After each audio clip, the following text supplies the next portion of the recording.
Pues buenas tardes. A ver, antes escuchaba a los compañeros hablando de la educación y digo que si empecé a estudiar este tema de las pensiones y digo, bueno, a ver, porque las pensiones normalmente cuando se estudian de una forma liberal.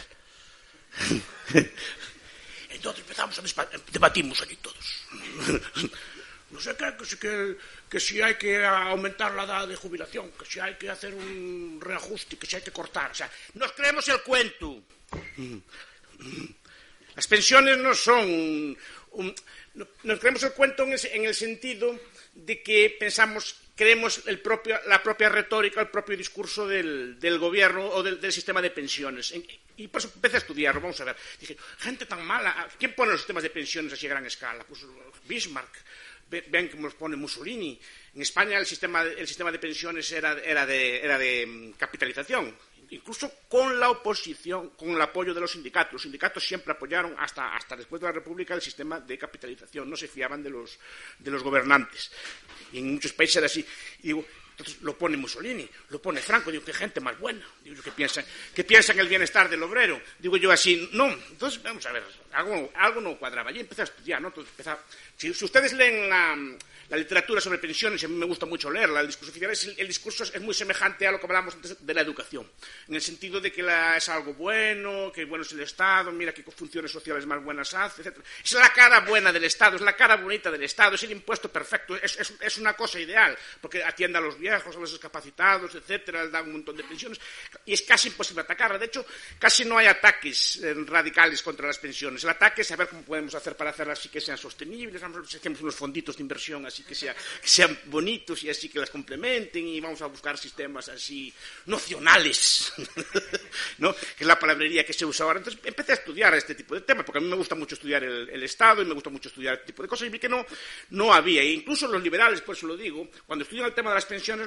lo echan en términos de sostenibilidad y empiezan a ver las pensiones como si fuese pues, algo distinto del aparato del Estado. Y nos creemos el cuento porque la seguridad social forma parte del Estado, como la justicia, como la sanidad, como la educación, como cualquier otra, las obras públicas o cualquier otro tipo de cosas que hay. Es exactamente igual, forma parte del bloque de estatalidad, exactamente igual que otra cosa, solo que tuvieron la astucia suficiente de hacer un presupuesto aparte y de crear esas funciones aparte y crear supuestamente unos impuestos para justificar esa prestación.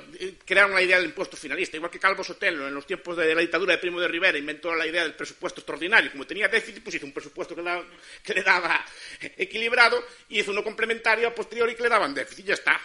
Pues esto es algo semejante. Inventan una cosa, quieren hacer una serie de políticas redistributivas, porque básicamente el sistema de pensiones es política de redistribución, y inventan la idea de que cuando usted lo paga, lo está pagando para algo. O sea, que hay una relación evidente entre lo que usted paga y lo que usted cobra. Y no es eso.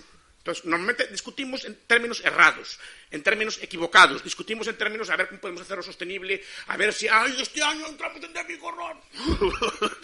Va a quebrar el sistema de las pensiones, está todo en peligro, está todo tal. No, señor, no quiebra. Quiebra si... Lo dijo un izquierdista, lo dijo Robert Reich. Quiebra si quiebra el Estado. Si no quiebra el Estado, no quiebra, porque simplemente quitan fondos de la educación, quitan fondos de la sanidad, o suben impuestos, hacen cosas, y mantienen las pensiones. La idea, el error, es pensar que es algo aparte del resto. ¿Por qué? Y empezamos, hablamos del fondo de pensión. ¡Qué malo es el PP! Es malo que se comió nuestra hucha de las pensiones. ¡No hay hucha! ¡Nunca hubo hucha! Y eso es por eso me digo que muchas veces cuando leo la prensa, incluso la prensa liberal, se quejan de que comíamos la hucha. Nunca hubo hucha. La hucha, la hucha esta, el Trust Fund, esto lo inventó Roosevelt, Almagro y todos los teóricos del New Deal, crearon un sistema de fondo de reserva que consistía en que los superávits del sistema de pensiones, que fueron muchos, a ver si me explico. El sistema de pensiones es un impuesto. Es un impuesto que durante mucho tiempo fue un impuesto de enorme recaudación. Ustedes piensen en el sistema de Bismarck, piensen en el sistema de Roosevelt. 10, 12 millones de obreros a pagar y 20 o 30.000 a cobrar. Porque se cuidaron mucho de poner la edad de jubilación a los 70 años. Al principio, después la bajaron. A los 70 años. O sea, millones a pagar, decenas de miles a cobrar. ¿Eso qué es? Eso, para burlar eso, crearon la idea de que había un trust fund, que había un fondo de reserva, que se guardaba allí eso. El fondo de reserva es ese superávit parte de él, porque otra parte ya está gastado, se cogía y se le adjudicaba al fondo de reserva, o el trust fund. El trust fund entonces inmediatamente compraba deuda pública, o sea que el dinero volvía a la misma mano que se lo dio. O sea que ese dinero ya está gastado, y a cambio le emite una deuda pública. Deuda pública que si quiere cobrarse para vender hay que venderla en el mercado secundario, pero hay que venderla igual, y solo que en vez de pagar intereses, los intereses, por cierto, también se pagan con más deuda. Eso también hay que decirlo, no meten allí en el cerdito una hucha, allí todos los meses los intereses le pagan con más deuda, quiere decir que ya está gastado también. En caso de necesidad lo que hace es vender deuda pública, que a efectos económicos es como emitir deuda nueva. Efectos contables no, pero efectos económicos sí, porque esa deuda hay que venderla, hay que pagar los intereses a una figura externa en vez de pagártelos a ti mismo. O sea, nunca hubo nada. Aparte que el caso, que al ser deuda pública, si el Estado quiebra, el fondo quiebra, porque el papel español tampoco valdría nada en ese momento. Es decir, aparte de SPU. Entonces, creó una retórica con unos cuentos.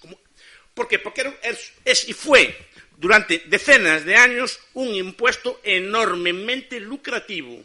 Enormemente lucrativo. Bueno, al principio para atraer a la gente. De ahí vienen las comparaciones con el sistema de Ponzi, que no es un sistema de Ponzi.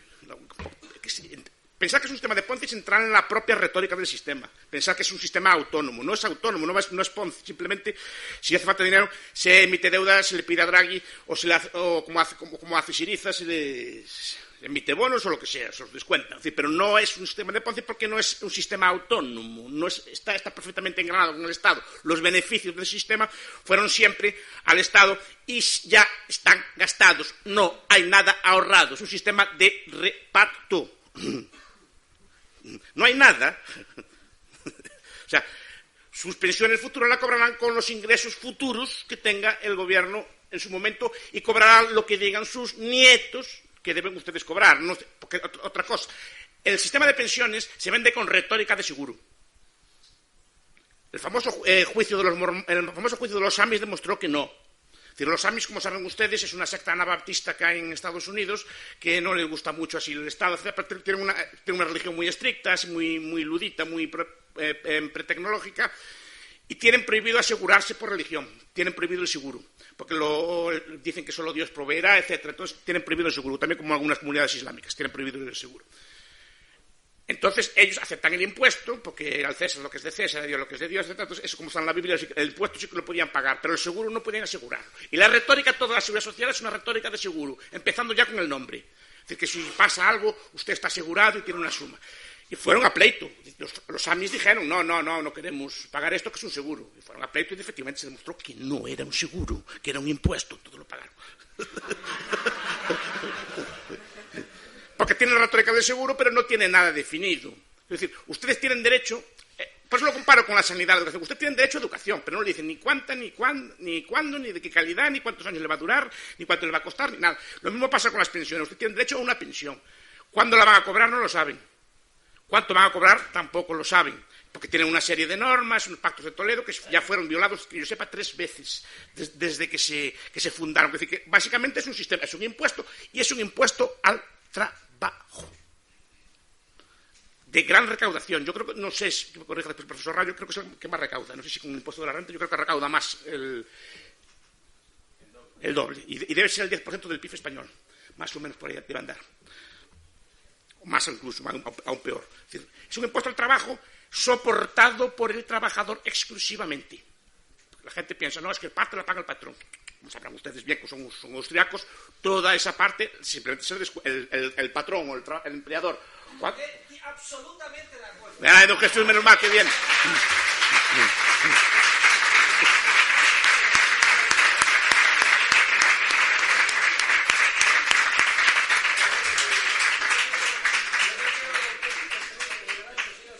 Estoy hablando de sus temas, don Jesús, pero más duro que usted.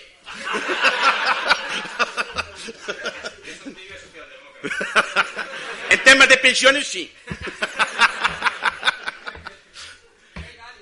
No, entonces estaba diciendo que es un sistema, que es un impuesto al trabajo, que es soportado directamente por los trabajadores, de lo cual no se ahorra nada.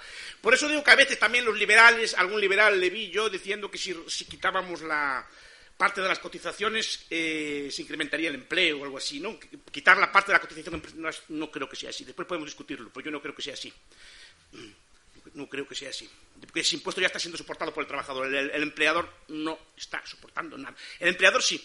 El empleador lo recauda. Que muchas veces se dice, no, es que las aseguradoras y los fondos, no sé qué, tienen unos costes de gestión enormes. Claro que tienen los costes de gestión enormes las aseguradoras y los fondos de gestión, porque el Estado externaliza los costes en millones de empresas de todos los costes. Es decir, todos los costes de gestión, de recaudación, etcétera, están externalizados entre todas las empresas españolas. Es decir, así claro que tienen costes de gestión baratos. No te fastidies. Obliga a todas las empresas a tener un gestor o empresas a tener un gestor de las pensiones de sus trabajadores, que las cotizan, etcétera. Así claro que no tiene costes de gestión. Ya se nos impone a los demás. Entonces la idea es esta, que es un impuesto que ya está gastado. Y digo, pero no es la retórica que nos venden. Nos venden la idea esto de que sí, si ajustamos el modelo de pensiones, que si hacemos esto, que si la natalidad, que si la inmigración, que si cosas por el estilo. No, señor, es un impuesto, no va a quebrar nunca. Porque no quiebra, quebrará el día bendito, decida la Magedón, el día que quiebre el Estado. Pero, mientras tanto, no va a quebrar. Y digo, ¿y por qué es tan importante esto para el Estado? Repito, que es la cosa de la ponencia. Supongo que estos estarán de acuerdo más o menos conmigo. Es decir, que montan un artificio contable, le llaman seguridad social, es igual que si lo ponen con la educación, con la sanidad, lo que sea. Es decir, lo pueden hacer. Es que la sanidad, la educación no va a quebrar porque no cubren las tasas de universidad, no cubren los costes. Entonces va a quebrar. No, sacando toda parte del dinero y ya está. Pues las pensiones lo mismo. Es que no llega el dinero de las pensiones, pues quitarán otra parte, o pagarán menos, o pagarán lo que les dé la gana, pagarán cuando les dé la gana. Mira, los economistas de pensiones dicen, por ejemplo, en la última reforma entre Zapatero y Rajoy bajaron las pensiones un 35%. Un 35%. De entrada ya con 2 años de retraso, quiere decir que si ustedes tienen una esperanza de vida de 20 años, ya es una pensión de un 10% menos. Después, entre cosas de sostenibilidad, la introducción más o menos ficticia de las cuentas nacionales, que si después los requisitos en las edades medias de cómputo, etcétera, ¿no? Es decir, y meten una serie de cosas para decir, queremos gastar esto, vamos a ajustar los parámetros para que de esto y punto, y simplemente, si queremos gastar más, subimos y ya está. Incluso decían que querían jugar con los tipos de interés. Decían, querían va a subir el 0,25% todos los años, es una esperanza de inflación del 2%, a interés compuesto, calculen ustedes a 30 años cuánto sale eso de reducción. Es fácil de hacer. Pero digo, a mí me interesa más a cuestión de ¿por qué es tan popular esta cosa? Porque es el impuesto perfecto. Es el impuesto perfecto. Es el impuesto perfecto. Ya. Poca gente le plantó cara a este impuesto en su momento. Solo algunas aseguradoras en Inglaterra y sobre todo las caridades voluntarias. Las empresas de caridad voluntaria le plantaron cara a la seguridad social en su momento. Pero casi, y de hecho, se implantaron antes en los países, digamos, dictatoriales que en los países más avanzados económicamente.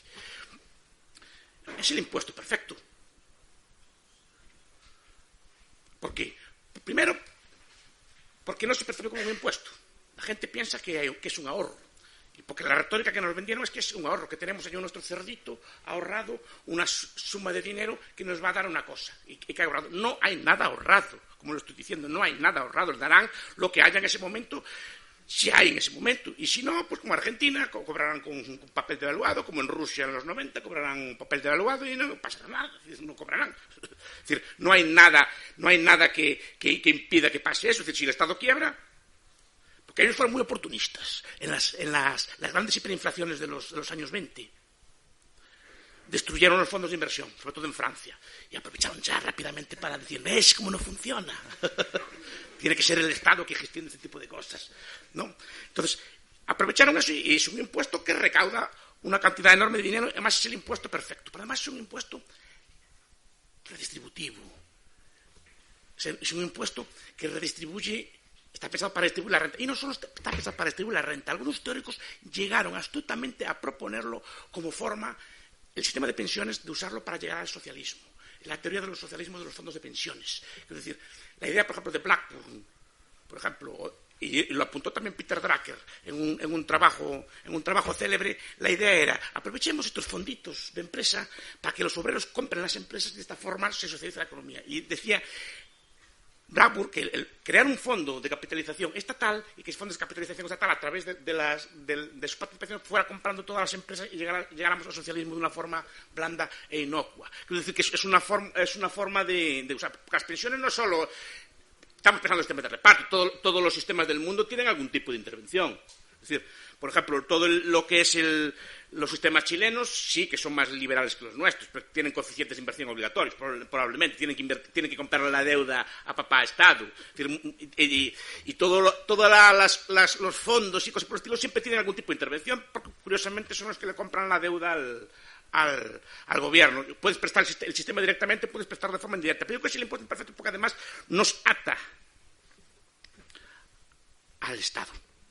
Y esto es lo que yo le veo más dañino. Nos ata. Es una cosa horrible. Desde que el niño nace o empieza a trabajar a los 20 años está atado a la cadena y no puede salirse de ella. Es porque el sistema, si fuera tan bueno, el sistema se vendería como pan caliente. No haría falta hacerlo obligatorio. No sería todo el mundo querría devorar ese magnífico cosa.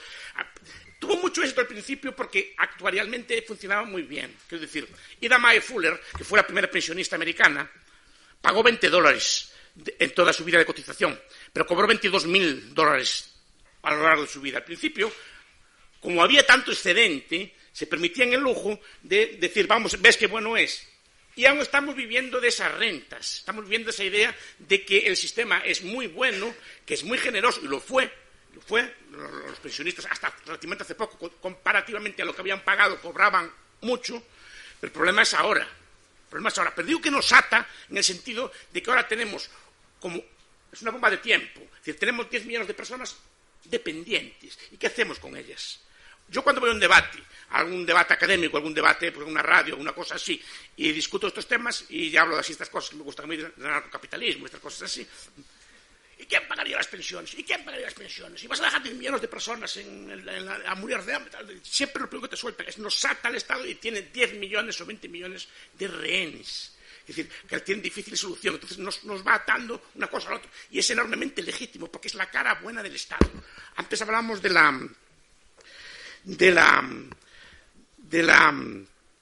y genera millones de interesados. Con esos excedentes, en su momento... se construyeron buena parte de las estructuras administrativas de los estados. Se construyeron, por ejemplo, las primeras burocracias a gran escala. La burocracia normalmente es el esqueleto del Estado. Normalmente la clase política es la que gobierna, pero normalmente para que gobierne necesita de un grupo de personas que le obedezcan y que hagan caso, desde policías, jueces y sobre todo burócratas. Pues construyó esas burocracias y construyó un montón de personas, digamos, dependientes. Y hay ahora millones de interesados que votan por pervivir en esto. Y yo digo, no solo, igual que antes hablamos de la educación. La educación, yo creo que el principal contenido de la educación no es educar, es generar estatistas. Si no miren, pues me refería antes, miren el contenido de la educación. Pues la pensión es algo semejante. Y la educación es algo muy bonito, y la pensión es algo muy bonito, que atiende a los viejos, pero la visión es tener millones de personas dependientes, obedientes y domesticadas, de cuales puedes gobernarles y administrarles la vida a voluntad. Puedes decidir sus salarios, cómo viven, si pueden viajar, si pueden viajar al extranjero o no. Por ejemplo, porque claro, el profesor Rayo escribió hace poco, y de ahí viene mi idea de estudiar estas cosas, escribió hace poco sobre los escritores. Y decía, claro, la pensión no es suya. Usted cotizó toda su vida, pero llega a una edad, usted quiere seguir escribiendo, por ejemplo, y dice el Estado, no puede usted seguir escribiendo. Y dice Montón, ¿y por qué? Porque lo digo yo, porque tu dinero no es tuyo, es mi dinero y te lo pongo yo a las condiciones. Pero quien dice los escritores dice muchas cosas. Ustedes, por ejemplo, cotizaron, pagaron durante 30, 40 años de su vida y tienen derecho a su pensión, ¿por qué no pueden seguir trabajando? Dependiendo del tipo de trabajo que tengan. Si tienen un trabajo intelectual, o tienen un trabajo agradecido, o tienen un pequeño comercio, pueden seguir. ¿Por qué no pueden? ¿Por qué no les dejan? Es decir, o sea, ¿y por qué no pueden casarse otra vez? ¿Quiénes son para meterse en su vida? No sé si me explico. Es decir, introduce una serie de intervenciones, de controles en la vida que no es normal. Y además decide usted hasta qué años va a trabajar, dónde va a trabajar, cómo va a trabajar, qué puede usted trabajar, si puede compaginar con otros trabajos, etcétera. Es decir, esta es la idea yo que les quería plantear. Porque la idea es esto, es un impuesto lo que busca básicamente es controlar todo esto, redistribuir rentas. Como saben ustedes, los sistemas de pensiones actuales priman más a las pensiones bajas y la diferencia se reduce cada vez más entre las pensiones bajas y las pensiones altas, es decir, no hay ningún tipo, y además con las ideas que hay ya de destopar, quitarle el tope a la cotización, de tal forma que ustedes cotizarán por lo que ganen, pero cobrarán una pensión máxima congelada. Está en el programa de Podemos, no estoy diciendo nada del otro mundo. La idea es esa. La idea es que la pensión no es un sistema de previsión, no tiene ninguna lógica de seguro, no tiene ninguna lógica actuarial, no sigue los principios de un seguro, simplemente es un impuesto y que dice en la letra que si paga ese impuesto que usted cobrará algo el día de futuro, pero repito, no hay nada asegurado. Lo único que dice que cobrará un impuesto igual que tendrá educación o tendrá sanidad. Lo que le den después es otra cuestión. Entonces digo, la idea de esta conferencia, o de esta que no es una conferencia, esto es un congreso. Yo no vine aquí a dar una conferencia. Los congresos vienen aquí a discutir. Conferencia va a dar Jesús, que es el que sabe. Yo vengo aquí a dar una ponencia y a discutir con ustedes, pero la idea es esta. Dejemos de ver las pensiones, es mi idea, como algo que puede quebrar, sostenible, insostenible, y dejemos de usar su propia retórica y pensemos la retórica de lo que es un impuesto al trabajo a gran escala y que después se usa y se usó no para pensiones, sino para todo tipo de gastos, y en el futuro será siendo usado para cualquier tipo de gasto. Repito, porque ese dinero que se cobra las pensiones va a las cuentas generales del Estado y después se consolidan y hacen unas cuentas consolidadas, una serie de cosas alambicadas, pero está gastado, está comido y se come todos los años lo que hay. No hay nada ahorrado.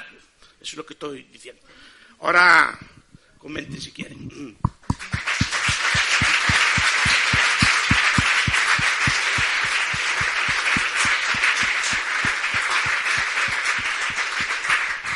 Formatos de ponencia, no de conferencia, por eso lo dice así. Yo por iniciar el debate, y ahora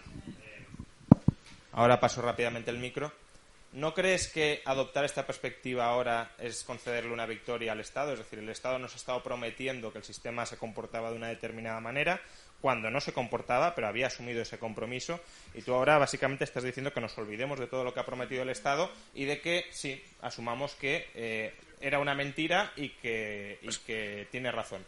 Pero eso es desatar al Estado del mástil del que se había atado, y eso por tanto le facilita las cosas, porque si tú planteas que el sistema, como se ha comprometido, es contributivo, si ahora rebaja las pensiones está quebrando, y podemos denunciar que el Estado administra un fondo que está quebrado. En cambio, si dices que es un impuesto, no quiebra. Pero es que el sistema de pensiones es una mentira ya desde el principio. No es una cosa que le demos legitimidad. Y contarlo, no sé si yo, mi lucha no es por el sistema sea sostenible. No, yo no quiero reformar el sistema. Yo quiero explicar cómo funciona, a mi entender, igual que explicó Melián antes, cómo funciona realmente el sistema, y después ustedes sacan sus conclusiones o no, si se fían de él o no. Yo no me fié de él. De entrada ya por la cosa tan simple del fondo de reserva. Ya es la primera mentira, pero después toda la retórica del seguro de las pensiones. No hay ningún seguro, no hay una prestación definida. Es decir, ustedes prometen una cosa, además le cambian las condiciones en medio del contrato. Cosa que ustedes, por ejemplo, a ningún banco le toleraría.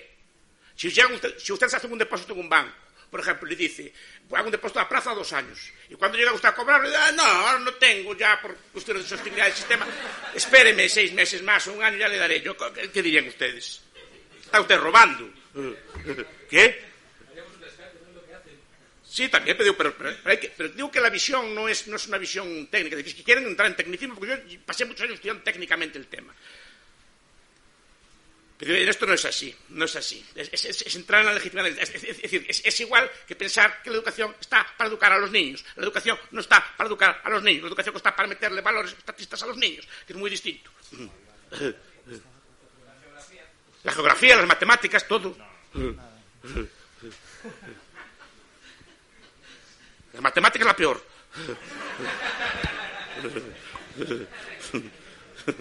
Profesor, buenas tardes, muchísimas gracias por su charla. Usted mencionaba un punto muy importante, que no importa si es directa o indirectamente como se lo haga. Usted específicamente dijo el caso de Chile. Me parece muy importante señalarlo porque se dice que es un sistema de libre competencia, o por lo menos lo que se nos enseña en mi facultad de Economía, que es un sistema de libre competencia en el cual tú vas, depositas y te lo devuelven al tiempo que tú quieras, sí, en un plazo fijo. ¿No es un sistema liberal, si se puede decir? Es más liberal que lo que hay. Pero funcionan con licencia, si no me equivoco, tienen unos requisitos de acceso. No sé si me atrevería a decirme si tienen coeficientes de inversión obligatorios o no. Desde luego sí que son sí que son compradores de... Y es un sistema obligatorio también, además. Y son compradores de deuda pública masivamente también. Pero si quitamos ese sistema, o sea, si ya no sabemos que sean obligados a comprar deuda... Muchas gracias. Si ya no sabemos que sean obligados a comprar deuda pública, entonces sería un sistema viable, sería un sistema en el cual ya no sería un impuesto. A ver, yo en general, y eso que yo tengo uno, además con don Jesús, no soy muy partidario de los fondos de pensiones. Prefiero el ahorro puro y duro y bruto en stock. ¿Y por qué? Porque el fondo de pensión es una forma de ahorro, digamos, orientada, canalizada fiscalmente por el gobierno. Igual que te la da, te la quita. Igual que te da unos beneficios fiscales, ahora Podemos te los quita. Igual que te da ese tipo de cosas. Si estás en un fondo de esos, después cuando vas a cobrarlo te dice o lo quitas a trocitos o no te lo dejo, o te pongo un tratamiento fiscal confiscatorio. Es decir... O lo nacionaliza como Argentina. Entonces, a mí me gustan mucho los modelos de Hong Kong, ahorro puro y duro en oro. como los viejos. Tenía que hacer una acotación sobre esto. Porque Sí. Vamos a ver. El principal problema del sistema de Chile es que se obligó a que el sistema estuviera instrumentado a través de fondos de pensiones. Y los fondos de pensiones tienen una característica muy importante, y es que trasladan el riesgo al partícipe, al supuestamente asegurado. Luego no son seguros.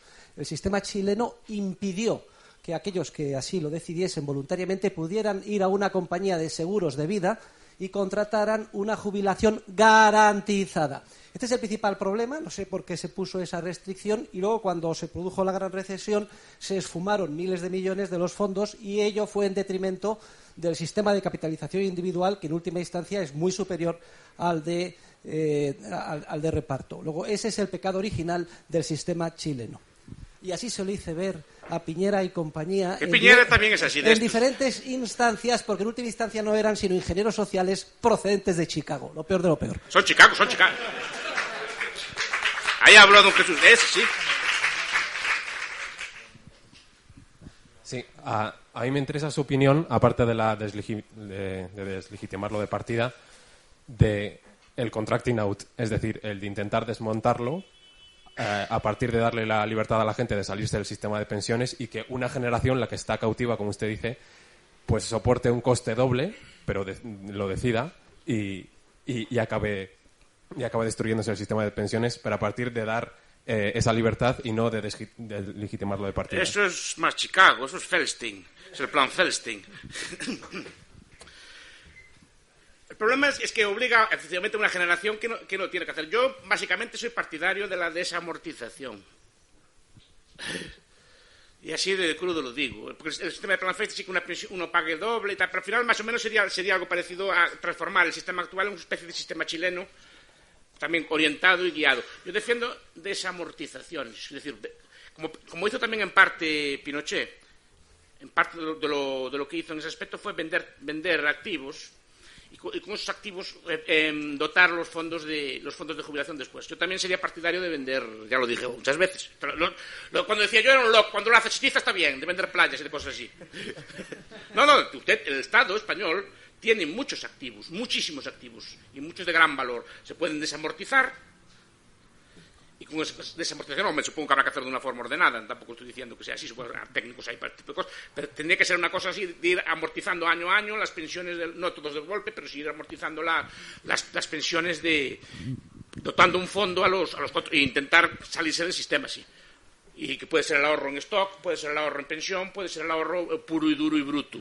Y cuidado, los sistemas de ahorro históricos no solo es lo que hace, sino lo que no hace. Es decir, históricamente los sistemas de previsión eran familias, eran parroquias, eran iglesias, eran todo tipo de instituciones privadas y caritativas que prestaban ese tipo de funciones. Incluso había formas de contrato, de tal forma que yo, por ejemplo, un señor como yo, que soy soltero, etcétera, si voy viejo, pues hablo con una persona joven, le cedo mis tierras, le cedo mis propiedades, a cambio de que me cuide de mayor, y se queda con las tierras. Ese tipo de contratos está muy establecido ya desde la Edad Media, es decir, que son contratos para atender a los más ancianos. Es decir, esa es la idea de la previsión, es decir, de buscar fórmulas de este tipo, lo que haces y lo que no haces. Yo creo que el buen asesor fiscal no solo, por ejemplo, no solo tiene que decir tenga fondos, sino no meta usted en líos, no tenga usted deudas, no se meta usted en cosas, no sé si me explico. Es hacerle también meter conducta sana. Por ejemplo, antes la gente tenía hijos, entre otras razones, por una cuestión de garantía de la vejez y cosas por el estilo. Las familias están pensadas para eso. Y de hecho, para eso se inventó la familia, entre otras cosas. Si no, ¿para qué estábamos así? Sobre la desamortización y el contracting out. La verdad es que cuando se ha dado la opción para que la gente libremente decidiera si está dispuesta a hacer ese sacrificio adicional, ha optado masivamente por salirse del sistema e irse al sistema de capitalización individual. Y el precedente anterior, e incluso más exitoso que el de Chile, fue en el Reino Unido. El Reino Unido privatizó el sistema como consecuencia de un acuerdo por consenso entre el Partido Conservador y el Partido Laborista, dando la opción para que el que quisiera se saliera del sistema. Primero a nivel de decisión de empresa y luego a nivel individual. 95% de los trabajadores salieron despavoridos, corriendo, a pesar de que tuvieron que seguir pagando cotizaciones reducidas para mantener a la generación que estaba todavía dependiente del sistema previo. En el Reino Unido los autónomos sí que pueden descolgarse, me parece. Bueno. Y luego hay otro segundo tema, la desamortización. Es que hay una cosa muy importante. Uno de los subproductos más importantes de hacer la reforma que necesita el sistema bancario, pasando a un coeficiente de caja del 100%, es que queda liberado, es que queda en evidencia el agregado de activos que secularmente ha ido expropiando la banca a la ciudadanía. Activos que yo propongo, como saben ustedes, desde el año 98, en el último capítulo de mi libro, que se conviertan en fondos que se titulicen y que se produzca un swap, un cambio, un intercambio con los títulos correspondientes a la deuda pública viva. Sin embargo, creo que es más urgente sustituirlo por el valor actuarial de las obligaciones implícitas del sistema de reparto de la seguridad social. Aunque solo sea por esto, creo que incluso hasta Paco Capella ya se empieza a poner cachondo con el 100%. Sí.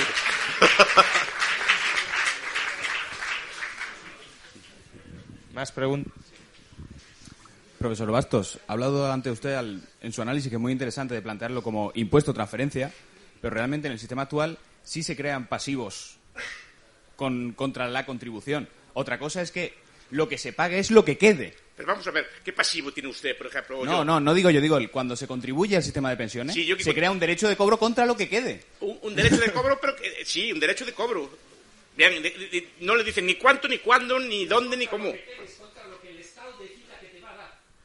No, es contra lo que quede en la caja cuando te toque cobrar. No, en lo que se ingresa ese año, la parte que te toca, que te dice el Estado que te toca, pero tienes un derecho de cobro. Pero también tiene derecho usted en esa caja a educación, también tiene derecho usted a obras públicas, también tiene derecho usted en esa caja a un montón de cosas que están en la Constitución, que dice que son derechos inalienables, tiene derecho a que le presten justicia. Sí que está, lo que pasa es que usted piensa que tiene una cantidad allí guardada, no está definida esa cantidad. Pero, profesor, tiene derecho quien ha contribuido, no quien no ha contribuido. Eso es falso. Por un motivo, porque en España con ese superávit se dieron un montón de pensiones no contributivas. Y más, son las que suben siempre en las pensiones. Si no prueba usted que no cotice, llega viejo y ya verá, ay, el pobre rayo que lleva una vida de crápula, pobrecito, hay que dar una paguita, no vamos a dejarlo ahí que muera de hambre en medio de las cosas. Al final le acabaría cobrando y le daríamos una paga no contributiva. Pero es que el otro tampoco.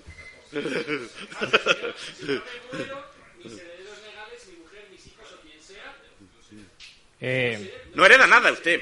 Y si se muere a los 64 años...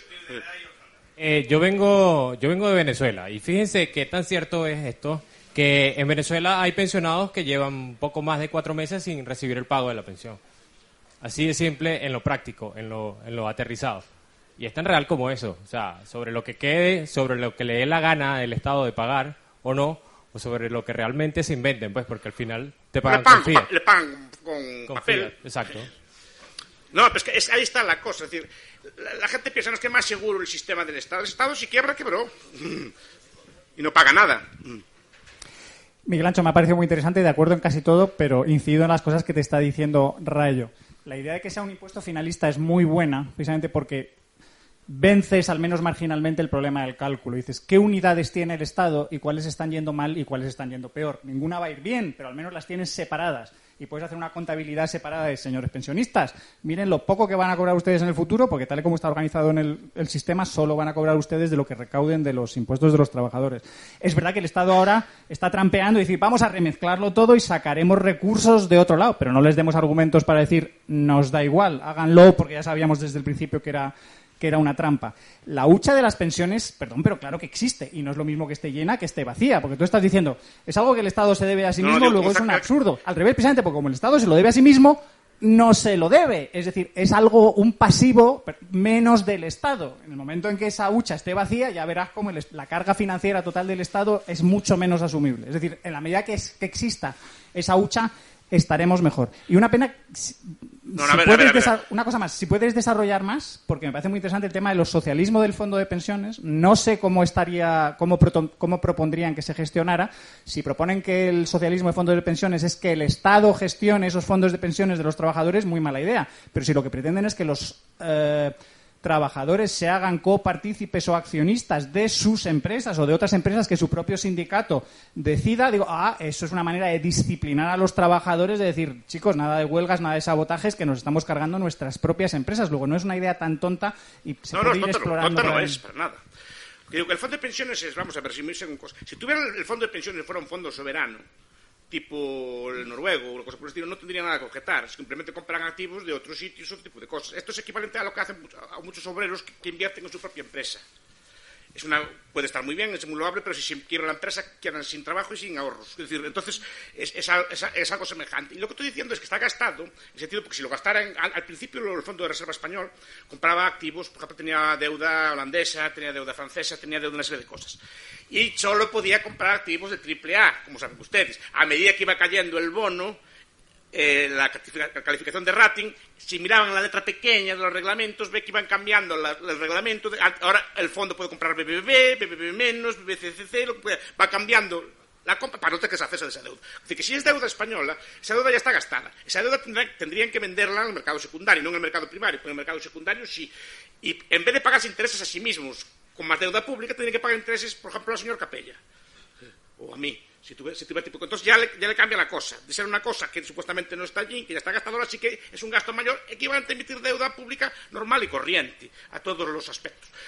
El fondo de asociación de fondo de pensiones hubo varias cosas. Por ejemplo, Peter Drucker tiene un libro muy desconocido, en los años 70 escribió temiendo que a través de los fondos de propiedad colectiva de los obreros de los sindicatos se acabaran controlando las empresas. Pero un socialista que se llama Robin Blackburn, que se llama así, Blackburn sacó un libro bastante gordo sobre el sistema de pensiones y proponía eso como medida indolora para el socialismo. Por supuesto, esos fondos serían obligatorios, es decir, cada empresa, parte de lo que paga en pensiones tendría que ser usado para comprar pensiones y bajo control sindical.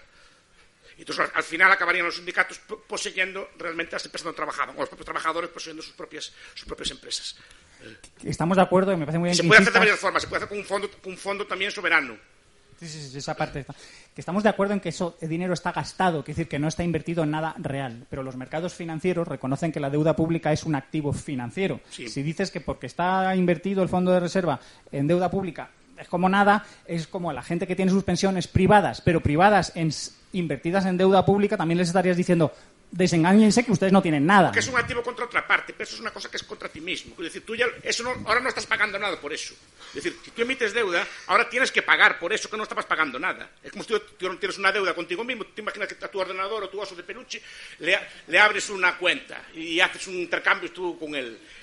Al final, o entre los dos bolsillos del pantalón, haces una compensación uno con el otro. Hasta ahí sí, pero sí está en el mismo amo. El problema es cuando me lo prestas a mí. Entonces ya es un activo financiero, ya empiezas a tener que pagarme intereses, ya no es lo mismo.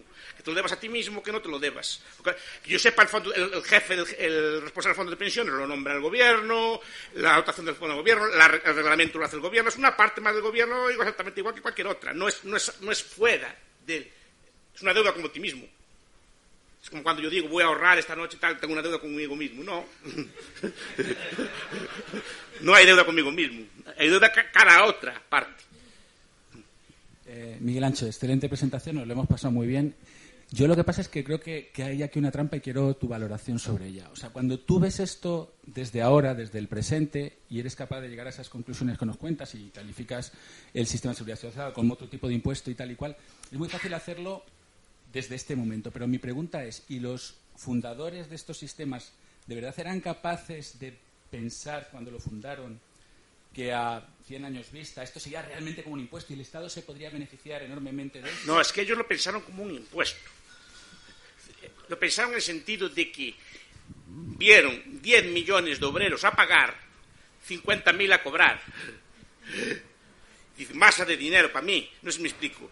Y además sin quejas, porque no hubo quejas, casi no hubo quejas, porque se vendió muy bien, se vendió como un impuesto final, no ningún impuesto, se vendía como ahorras para tu hucha, para tu vejez, además toda la retórica de huchas, de fondos, de cosas por el estilo. Entonces, como si tuvieras tú guardado un dinerito allí para ti en el futuro, entonces no se veía como una cosa mala, se veía como tú estabas ahorrando para ti mismo. Y además los primeros en cobraron verdaderas fortunas actuarialmente, cobraron fortunas con respecto a lo que habían pagado. Gente que cotizó un año, cotizó 6 meses, llevó pensiones de por vida. Y eso generó una gran aceptación entre la gente, pero lo que era básicamente era un impuesto muy alto, soportado por el trabajo, sí que la gente protestara por él, porque los otros impuestos, el impuesto sobre la renta generó cierta resistencia, pero este no generó casi resistencia, solo repito por parte de aseguradoras y algún otro tipo de colectivos. Pero la cuestión es desde el punto de vista de los fundadores, si de verdad pensaban, es muy fuerte. ¡Hombre, claro, tú cómo pensabas! O sea, o era, no, de verdad creemos que esto puede funcionar porque siempre habrá mucho más trabajo.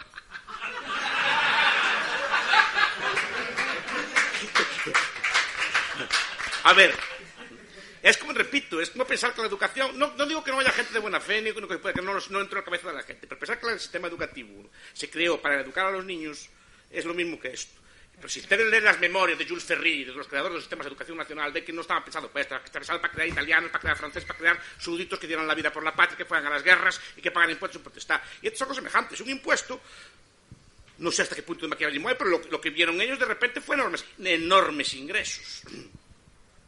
Ustedes saben que la imaginación fiscal es enorme. Hay un libro muy bonito que está traducido en Mises Hispano sobre lucha, escape y fraude. Me parece que Charles Adams es un señor muy interesante que hace la historia. Mira si son imaginativos, son los reyes, duques, aquella gente todo el día, como estaba todo el día pensando impuestos, gabelas, tasas, tailes y todo tipo de cosas para idear impuestos, para recaudar lo más posible. Y esto yo creo que por ahí va. Por ahí va. No sé si es bueno deslegitimarlo o no, eso es otra cuestión, pero por lo menos yo creo que se debería analizar así. Sí, señor Bastos, una preguntita nada más. Mire, vamos a ver. A mí me han vendido desde hace muchos años que nuestro sistema era un sistema de capitalización y que lo que hemos estado contribuyendo durante años y décadas al final lo recibiríamos. Esto traducido en números significaría que con una pensión media de 1.000 euros y 14 pagas al mes y 20 años de vida, que es la esperanza media de los ciudadanos en este país, a cada ciudadano aproximadamente se le deberían 280.000 euros. Sí, según el cálculo. Esto traducido por los 10 millones de pensionistas, que vamos a ser más dentro de 5 o 6 años, en el peor de los casos estamos hablando de 2,8 billones, o sea, el 280% del PIB. Yo creo que el Estado me ha estafado. Este dinero se lo tengo que reclamar. Es un pasivo oculto que tiene en un cajón y no les ha querido dar explicaciones de él. Entonces, yo me pregunto, ¿se le podría denunciar al Estado por este fraude? Y por muchos otros. El problema no es ese. El problema es que cuando usted denuncia al Estado, el Estado es juez y parte. Y el Estado puede cambiar la ley diciendo que eso no es delito y ya está. Es el problema originario del contrato social. Que nunca hay un contrato social. Porque un contrato son dos partes que pactan algo y una tercera que resuelve. Cuando usted pacta algo con el Estado, no hay una tercera parte que resuelve. Que sea un impuesto, profesor Bastos, está claro. Hasta la OCDE, cuando hace sus informes, la retribución, la imposición sobre el trabajo une IRPF junto con la seguridad social. Lo tienen clarísimo. O sea, es obvio. Y la cuota empresarial también. Todo junto, porque todo es un impuesto. Se tiene claro, pero no se nos vende así. Yo siempre oí que el patrón pagaba una parte, es una cosa de solidaridad entre generaciones, nos vendían una cosa así, nos decían, no, señores, paguen un impuesto y así ya está, pues entendemos. Pero lo que critico es la retórica, no el hecho. O sea, ya el hecho ya parte de eso, pero ¿por qué no nos quieren engañar? Que hay fondos, que hay cosas así por el estilo. Bueno, yo una observación y un apunte. La observación al fondo de reserva de la Seguridad Social, que no es tal, y que para que la gente lo sepa, es como si una empresa compra acciones propias de su propia empresa o compañía quebrada. Entonces, el fondo de reserva de la Seguridad Social solo tiene sentido por las compras masivas del Banco Central Europeo. ya no existiría ese fondo si no lo hubieran decidido desde enero hacer esas compras, ¿vale? Por tanto, es una ficción. Y sobre la mencionada desamortización de bienes y servicios públicos, yo me he tomado la molestia de hacer un cálculo económico con cifras reales de patrimonio inmobiliario y con cifras presupuestarias de la Comunidad de Madrid, del sistema educativo total de la Comunidad de Madrid, y hay patrimonio sobrado.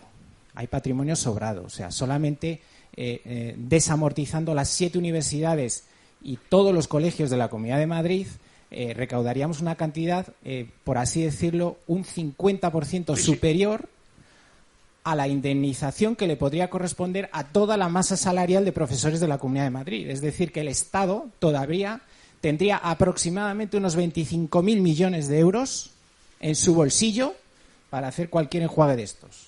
O sea, se le da una indemnización a los funcionarios y no quedaría ni un solo profesor público ni un solo político metiendo las patas en la educación. ¿Vale? Entonces, hay patrimonio sobrante. Ganamos doblemente, entonces. Claro. Sí. No, es la idea, sí. Bueno, pues terminamos aquí. Muchas gracias, Miguel Ancho, por la